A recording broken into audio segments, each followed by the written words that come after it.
force between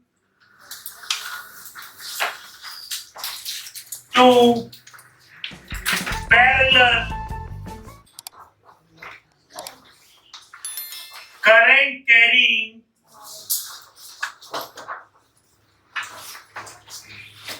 wires. दो parallel current carrying wires के बीच में लगने वाला फोर्स। आज हम आपको, अगर आप तैयारी करते करते कभी थक जाए तो आपको एक और बिजनेस बताएंगे जिससे आप एक बार में ही अरबपति बन जाएंगे। हमें तो नहीं बनना उस मेथड से, लेकिन हम आपको सिखाएंगे। आप में से जो लोग करना चाहे, मेरा नाम नहीं बताएंगे और जाके ट्राई करेंगे। कम से कम 50 करोड़ इनकम होगी एक बार मिनिमम। बताइए सर। मुझे मालूम था हमारा ये पावर। मेहनत नहीं करनी, चोरी करना एक बार में। ये देखो, नहीं तुम्हें तो हम पहले दिन ही जान गए थे क्योंकि तुम्हारी शक्ल में कुछ ऐसा। मैंने 2-3 खानों में तुम्हारी फोटो देखी, लेकिन फिर मैंने कहा कोई बात नहीं, रंजीत नहीं होगा। ये देखिए बस। अब देखो बेटा इधर, अब सब इधर ट्यून हो जाओ और देखो इधर। दो पैरेलल वायर्स हैं, उनके बीच में लगने वाला फोर्स। यहाँ पे एक फिर गलती करेंगे सब, मैं सब बताता चल रहा हूँ, अपने दिमाग में रखते चलिए। लड़ाई जीतनी है तो बस मेरा साथ दीजिए और मैं जो बताता चलूं। Like poles repel each other, like charges और like current attract each other. एक जैसे पोल्स रिपेल करते हैं, एक जैसे चार्जेस भी रिपेल करते हैं। प्लस प्लस रिपेल करेगा, माइनस माइनस रिपेल करेगा, नॉर्थ पोल रिपेल करेंगे, साउथ पोल। लेकिन अगर सेम डायरेक्शन में करंट होगी तो वो अट्रैक्ट करेगा। तो जब सेम करंट होगी तो वो अट्रैक्ट करेगा, अट्रैक्शन फोर्स लगेगा इनके बीच। और अगर अपोजिट डायरेक्शन की करंट होगी तो रिपल्शन फोर्स लगेगा। जिनको समझना हो कैसे लगेगा, क्लास के बाद मेरी सेवाएं ले सकते हैं, मैं उनकी कॉपी में बताऊंगा कैसे। अगर आपके मन में बेचैनी कैसे, तो उस कैसे का जवाब भी मैं दूंगा। इधर देखिए, F μ0/4 पाई, ये क्या आ गया भाई? जैसे इलेक्ट्रोस्टैटिक्स में था 1/4 पाई एप्सिलॉन नॉट, उस तरह इसकी वैल्यू होती है 10⁻⁻⁷। उसकी होती थी 9 × 10⁻⁹। यहाँ पे होती 10⁻⁻7। वहां कहते थे परमिटिविटी और इसको कहते हैं permeability. Very good. Permeability of free space. और μ0 की वैल्यू होती है 4 पाई इंटू 10⁻⁻। तो मैं जब पढ़ता था तो कभी μ0/4 पाई को मैं डिस्टर्ब नहीं करता था, क्योंकि जब तक μ0/4 पाई होगा 4 पाई कट जाएगा। इसकी जगह क्या रख दोगे? 10⁻⁷। कैलकुलेशन इजी हो जाएगा। तो जहां तुम्हें μ0 दिखाई दे वहां 4 पाई से डिवाइड कर दो, ताकि उस पूरे की जगह क्या रख दोगे? 10⁻⁷। कैलकुलेशन रिड्यूस हो जाएगा, टाइम बच जाएगा आपका। 2I1I2/R × L। इस लेंथ का मतलब यहाँ क्या है? कौन बताएगा जिसने पढ़ा? अरे तुम हमसे पढ़ के हम ही बताएगा। L का मतलब होता है कॉमन लेंथ।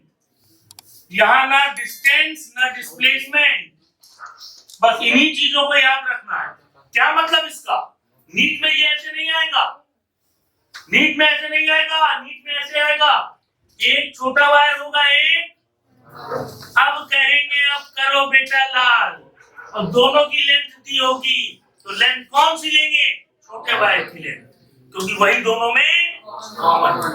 तो इसलिए L मतलब कॉमन लेंथ, जो दोनों वायर्स में कॉमन है वो लेंथ लेंगे। क्लियर? एब्सोल्युटली। अब ये निकला फोर्स। कभी कभी यहाँ के बच्चे इतने समझदार होते हैं, 2-3 बार पढ़ने के बाद वही भगवान हो जाते हैं। मेडिकल कॉलेज जाके टीचिंग भी लेने लगते हैं। हाँ, लेकिन वो भगवान नहीं है, हम भी नहीं है। भगवान वो ऊपर है और हमें भी हर दिन सीखना होता है, आपको भी। हम भी आज रात में 2-2 3 देर तक आज भी पढ़ते हैं ताकि हमें लेटेस्ट नॉलेज मिले। 2023 में 2023 की फिजिक्स पढ़ाएं, 1990 की नहीं जो हम पढ़ के पास हुए।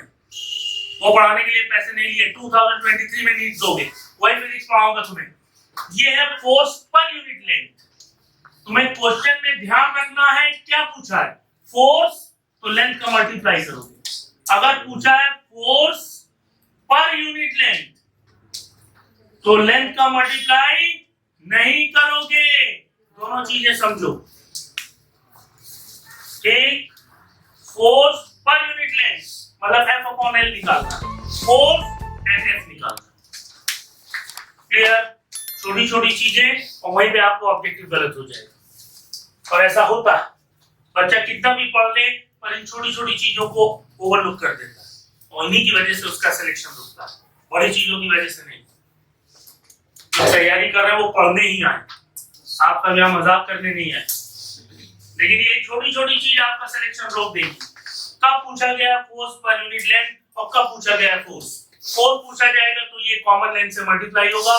फोर्स पर यूनिट लेंथ पूछा जाएगा तो कॉमन लेंथ से मल्टीप्लाई नहीं होगा।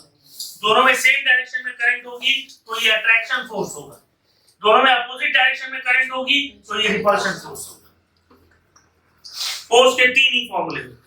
पहला QEB sin थीटा, दूसरा BIL sin थीटा, तीसरा μ/4π2I1I2/r * L। इस 3 के अलावा चौथा फॉर्मूला बना नहीं। कोई बताए गलत? 3 फॉर्मूले होते हैं फोर्स के, तीनों आते हैं मैग्नेटिज्म में।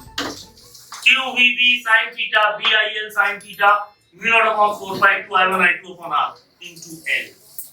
L का मल्टीप्लाई करना जरूरी। क्लियर?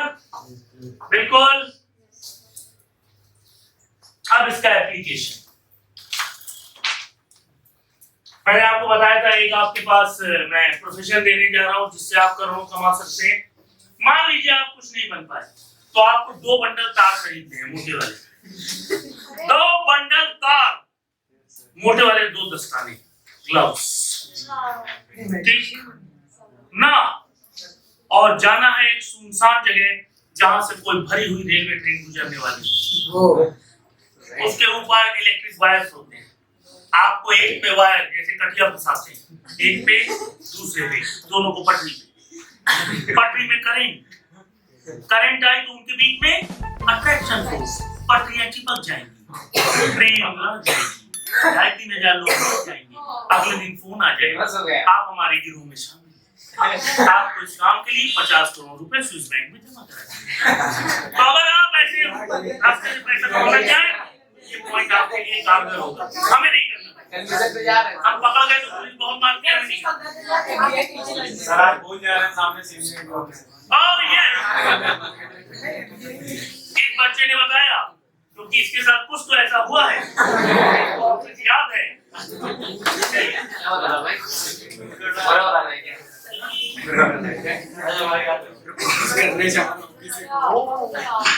देखो बच्चा प्लीज क्या हो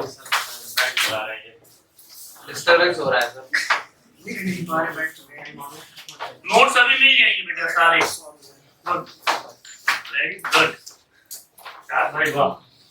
यहाँ तो समझ आ गया फोर्स के कौन से 3 फॉर्मूले। पहला, दूसरा, तीसरा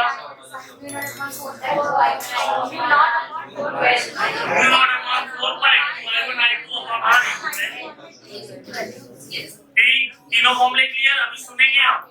सुनने के लिए मैं एक चीज लाया हूँ, आपको दिखाता हूँ। वो सुनने के लिए स्पेशली लाया हूँ। कहाँ रखी है?